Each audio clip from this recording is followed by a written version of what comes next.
So again, today in chapter 5, it's another kind of longer story, and it's kind of a story within a story. There's kind of a small thing that happens in the middle of it. And so again, I'll read it, and because it's a little bit longer, I'll try to keep my thoughts and commentary on it short. But here we are in Mark chapter 5, in verse 21. Now, when Jesus had again crossed over by boat to the other side of the lake, a large crowd gathered around him while he was by the lake. And then one of the synagogue leaders, named Jairus, came. And when he saw Jesus, he fell at his feet. He pleaded earnestly with him. "My little daughter is dying," he said. "Please come and put your hands on her so that she will be healed and live." So Jesus went with him. A large crowd followed and pressed around him. And a woman was there who had been subject to bleeding for 12 years. She had suffered a great deal under the care of many doctors and had spent all she had. Yet instead of getting better, she grew worse. When she heard about Jesus, she came up behind him in the crowd and touched his cloak because she thought, "If I just touch his clothes, I will be healed." Immediately her bleeding stopped, and she felt in her body that she was freed from her suffering. At once, Jesus realized that power had gone out from him, and he turned around the crowd and asked, "Who touched my clothes?" "You see the people crowding around you," his disciple answered, "and yet you asked, 'Who touched me?'" But Jesus kept looking around to see who had done it. And then the woman, knowing what had happened to her, came and fell at his feet, and, trembling with fear, told him the whole truth. He said to her, "Daughter, your faith has healed you. Go in peace and be freed from your suffering."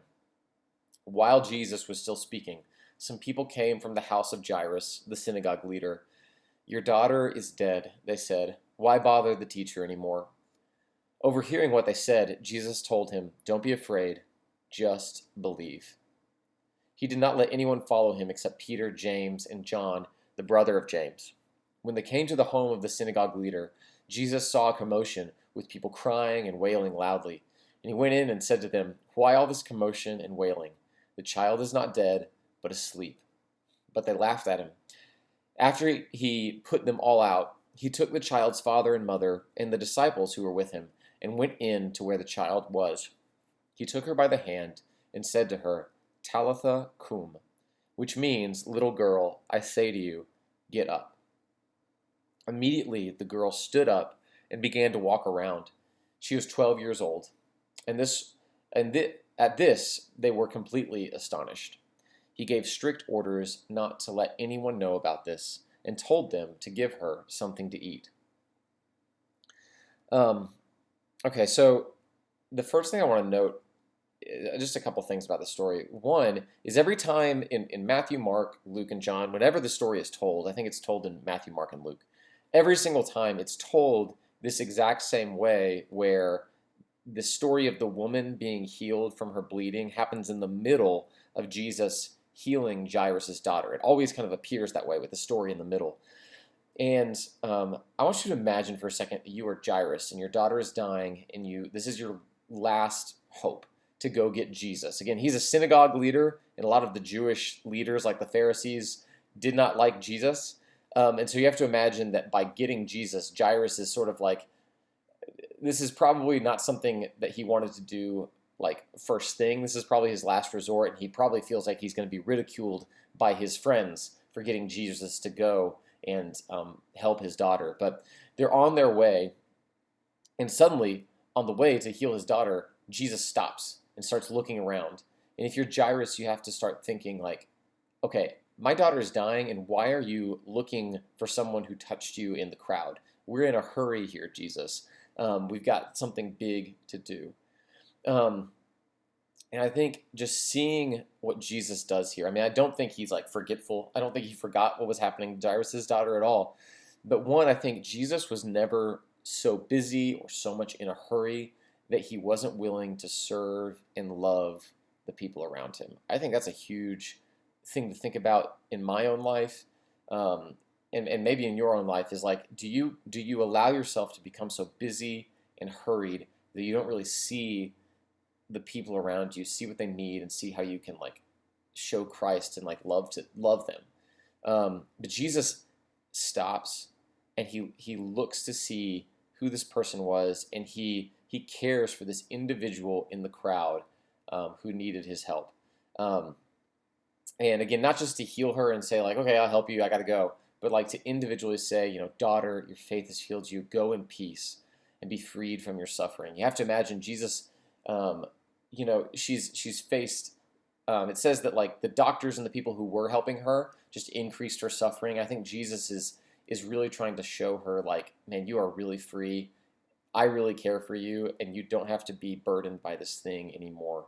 He just shows her real love and compassion there.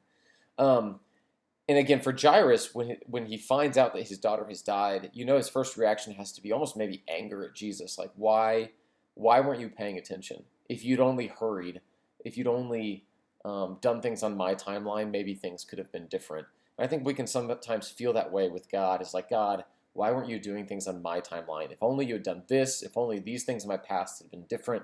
My life would have turned out better or whatever. And I think from God's perspective and hearing from Jesus' perspective, Jesus was not late. Like he goes to the house, everyone's crying and wailing, and Jesus, again, he doesn't seem hurried or worried. He says, from Jesus' perspective, he says she's not dead, she's asleep. Now, I don't think Jesus was like joking, or I don't think he was saying that they were bad doctors. I think he's saying from God's perspective, from the perspective of eternity, this death is not the end. No matter what, like death isn't this like she's gone forever, but it's just this momentary passing, almost like falling asleep and passing into like something different. But for Jesus, he also knows she's going to wake up. This story isn't over. And he steps into the room with his disciples and the parents, and he raises her from the dead. And you have to, I